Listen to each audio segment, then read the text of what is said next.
So in our last episode, which was episode 10 of season 1, The Ancient Civilizations, we talked about the Punic War, which is Rome and Carthage, the battle between them. And in this episode, the new series, season 2, episode 1, we are going to talk about the Roman Empire. And we're going to talk about the Roman Republic mostly. And also, why don't we start by looking at some notes. My name is Shan, and I hope you enjoy the video.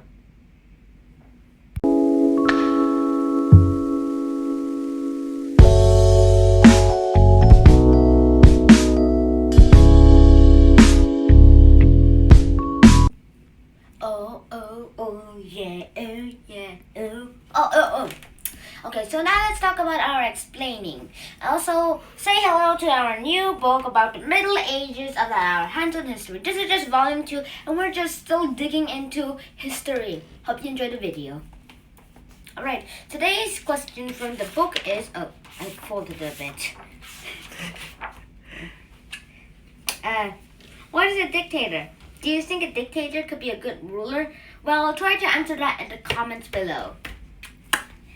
Let's start. Okay, so on the note you might see the symbol called SPQR with a little ref you might have seen very often when you're watching Roman TV shows. Well, that ref is called the laurel crown, and the SPQR is the symbol and a motto of the Romans. And I also sometimes say that SPQR stands for Shut, Pig, Quickly, Rapskillion. Cut! Alright, let's talk about the Republic to Empire, lesson 1. Okay, this is going to be about Julius Caesar from now, and we're going to talk about civil wars in our later part of the video. Let's start. Julius Caesar. Alright, Julius Caesar is a man of an age, and I'm going to tell you what he did on his early life in our extra history part of the video. Alright. Now, Julius Caesar was a young and strong general. In 59 BC, he was able to conquer all of Gaul, and this made him extremely popular. He even had a friend who gave him a little bit of money to do that. Well, that works it. Anyways, after that military victory, he became dictator, and people called him dictator for life. Then Julius Caesar became the Julius Caesar of a dictator. But before that even happened, there were two consuls for leaders. This is the Republic people. Alright, so the Romans had this kind of government called the Republic, which lets the people vote their own leader. This is how the consul voting works. Alright, first the citizens choose who will be the next leaders. Like, they vote for who should be the next leaders. These leaders are called senators, and these senators choose who should be the two consuls. And then after they got the two consuls, those two consuls can rule and do two things at once. Like, I'm gonna explain that later, more on that later. Okay, here are some of the advantages for it is that somebody can do this while the other one can do this, but also there's a disadvantage. They can prevent anyone from becoming a dictator. Another advantage is that they can cancel each other's plans, or they can just cancel out the flaws of their plans. Easy to say, but not easy to do. Alright, back to our Julius Caesar. During the dictator of life, Julius Caesar was very caring about ordinary people. He gave acres of land to his friends' soldiers and his own soldiers. He also gave food to poor people, and he did a lot of other fair things. So people liked him as fair ruler. But other powerful senators thought that he was becoming too strong, so they decided to assassinate him on 44 BC, March 15th, March 15th is also called the Ides of March, but more on that later. Alright, on the Ides of March, Julius Caesar got assassinated. So assassinated means that somebody killing the king. Like how Abraham Lincoln got assassinated by the person who killed him. Yeah. Alright, after the assassination, Brutus killed, wait, how do you say his name? Google. Brutus was one of those people who assassinated Caesar. He thought this would make the Rome become much stronger, but it didn't. The people who wanted to assassinate him tricked him. So, but more on that later. All right. Now, after Brutus killed Caesar, two men, Octavian, Caesar's young nephew, and Mark Antony, a very strong, brave warrior, got revenge for Caesar. After they got revenge for Caesar, they were able to kill the assassinations, and those two men became rulers of Rome, the Roman Empire. But the thing is that the Roman Empire was divided into east and west. Let me show you the map. I have to admit, I am getting better at drawing these maps. Anyways, you see this map? Alright, this map is about the Roman Empire, and this is the western part, and this is where Octavian got to rule his land, and this is the eastern part, colored in brown, and the green part is the western part. You get the point. But anyways, getting this place is that this part was ruled by Mark Antony, which has a bit of Egypt, and because he had a bit of Egypt, Mark Antony was able to marry the last pharaoh called Cleopatra. So after that bit of kind of schooly poop, anyway, after that scoodly poop,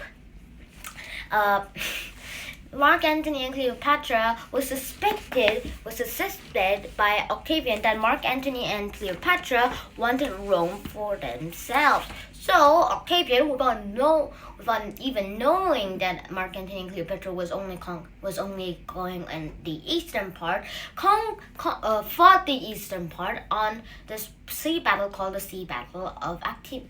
Wait, just a minute, please. Actium.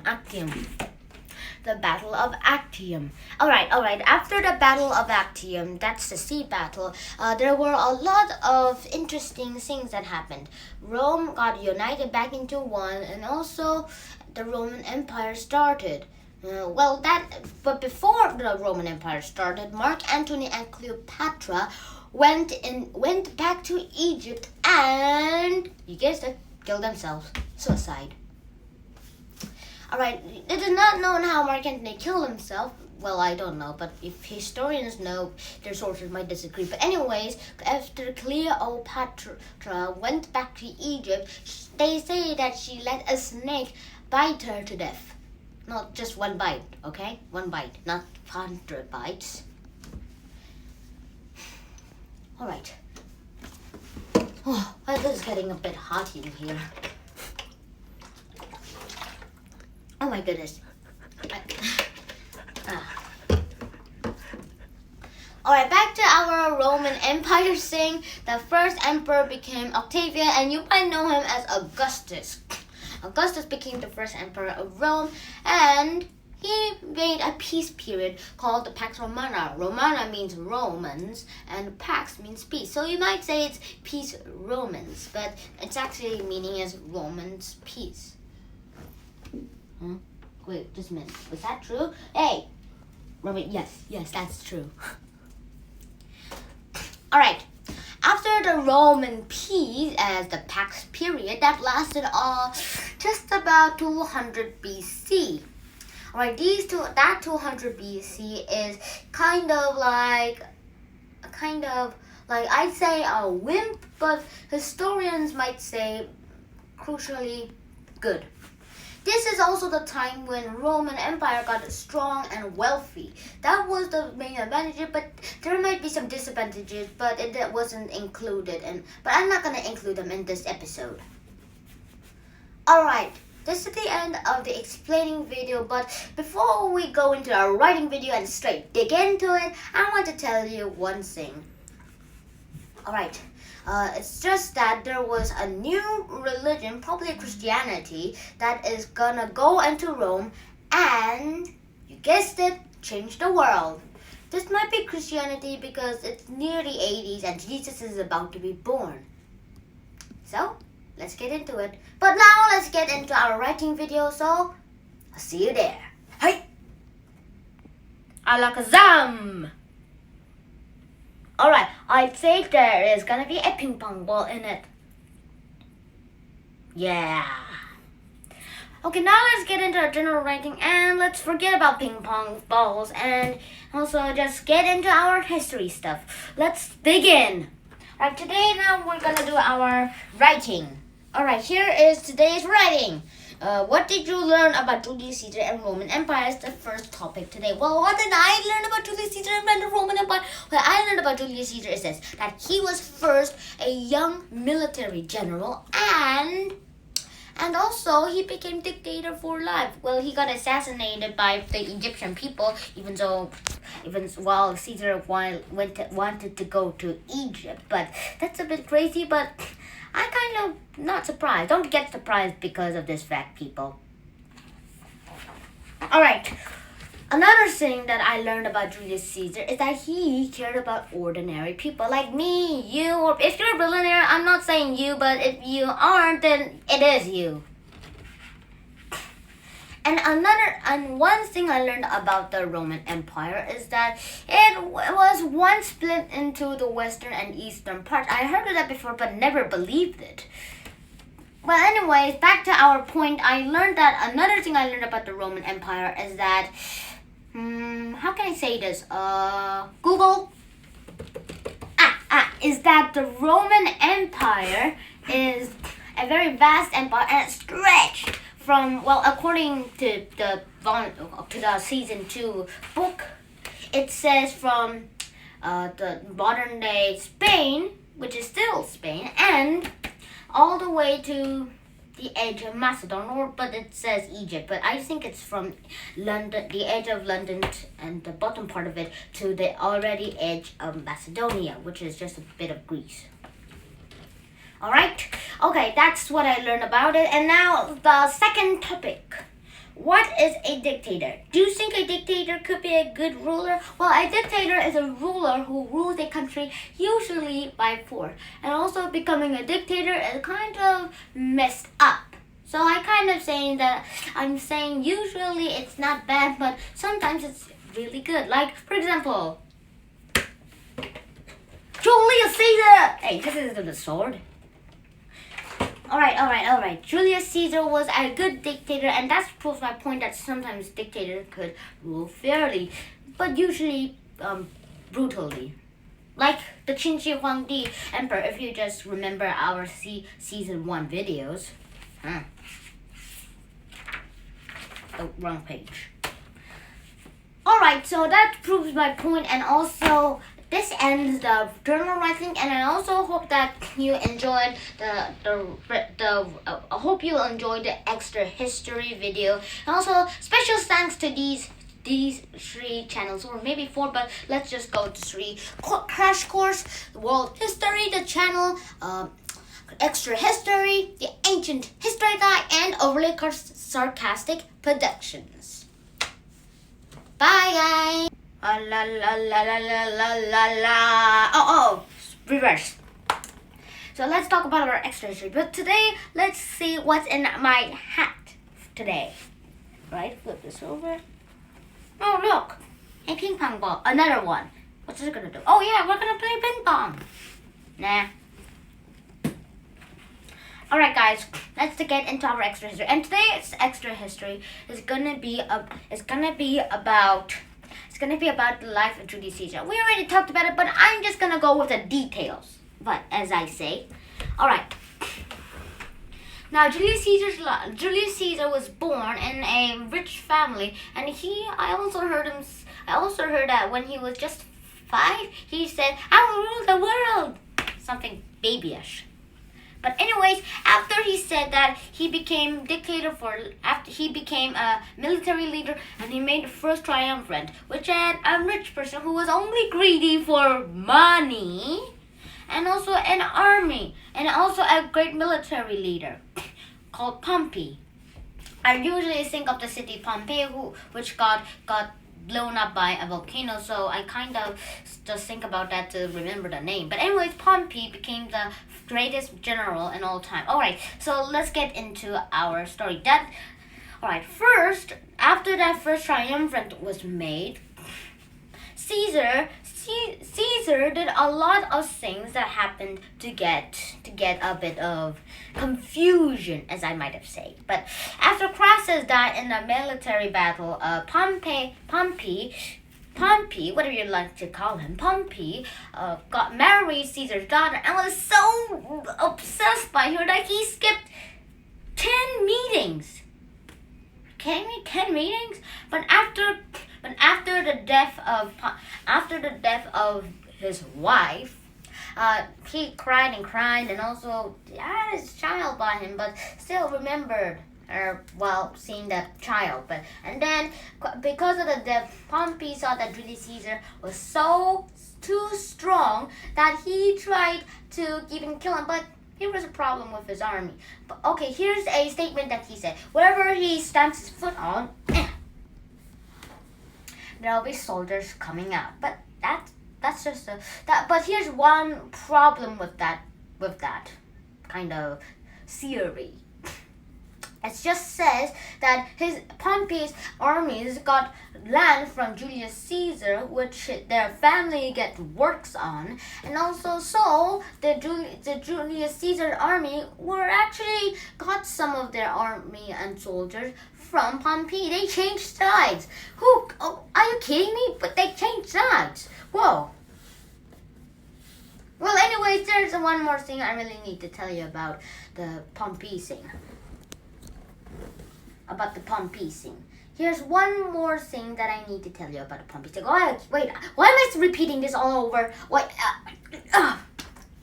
Alright, Pompey had that problem, so he needed to gain his soldiers back. But that was almost impossible, but Pompey died. And also, here was an illegal war that Julius Caesar did with the Vercingetorix. He didn't even know it was illegal. Yeah. Anyways, back to the dictator. Julius Caesar built a wall around the Vercingetorix's place, and Vercingetorix's plan was to burn all of his supplies, even his own food. So Julius Caesar's food becomes scarce, and that was happening during about the early stages of winter. So, well, that would be a bit of a problem. But anyways, there was this. Julius Caesar's army could have won the battle against Vercingetorix, even though they had only one loaf of bread, but they lost because of a miscommunication. Julius Caesar said fall back, but the army just went forwards. So and Julius Caesar said that's forward, not back. And then Vercingetorix's horsemen killed the army. So that wasn't particularly what they expected to happen. And then Julius Caesar came back and he won the battle. And also another battle is that it isn't even a battle yet. He built a wall around the Vercingetorix's place where they had only one bag of food left. So that was a kind of food problem. And after the wall was built, all the women from the city was expelled so they can get food back. But they saw that the gates were closed, so they had to scream for help. Their horsemen were just tired of and needed food, and they couldn't get along with food. But that wasn't the main point about this. The main point is about the war. The Romans won the war, even though some of the wall was broken, but they were refixed. And then Vercingetorix surrendered. And then Gaul became the Roman Empire. Man, France, Romans, well, they're not related exactly, but he'll do. But after that war, it was illegal war, so Julius Caesar became governor of Gaul, so he had to return to Italy and had to fight his way out into the army, and he got total control after that war. Don't be surprised because he did that. It was surprisingly surprised. I was so surprised that I didn't even believe it. But anyways, after that battle, here is Julius Caesar got assassinated on the 44 BC of March 15th. So that was a bit of an unbenefit. Even though he was killed by Egyptians, even though he was on his way to Egypt, he was kind of scared. He even knew it because he had a bit of fortune tellers, as he says. But that's just the story. And I'm just saying this of William Shakespeare's play of Julius Caesar. Not the real life of Julius Caesar, but William Shakespeare's play of Julius Caesar. Get that in your mind, alright? Not your head. Alright. Right, your camera. Okay, that is the end of our Julius Caesar story. And what happened after Julius Caesar was even dead? Well, Mark Antony chased Brutus and the other assassinated all over Rome, and he killed them, finally, after a few days of fighting. This is the end of our extra history, and I'll see you next time. The Battle of Actium. Augustus or Octavian?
The Battle of Actium.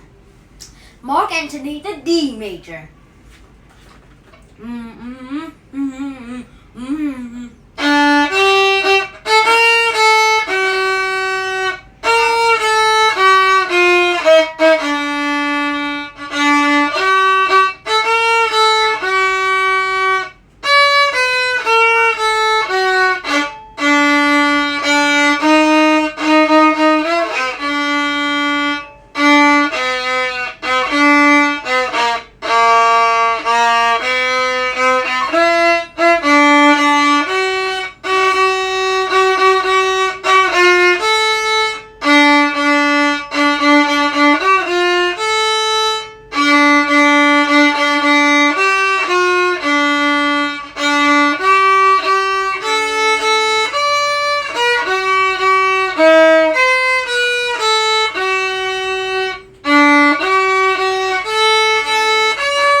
Octavian wins!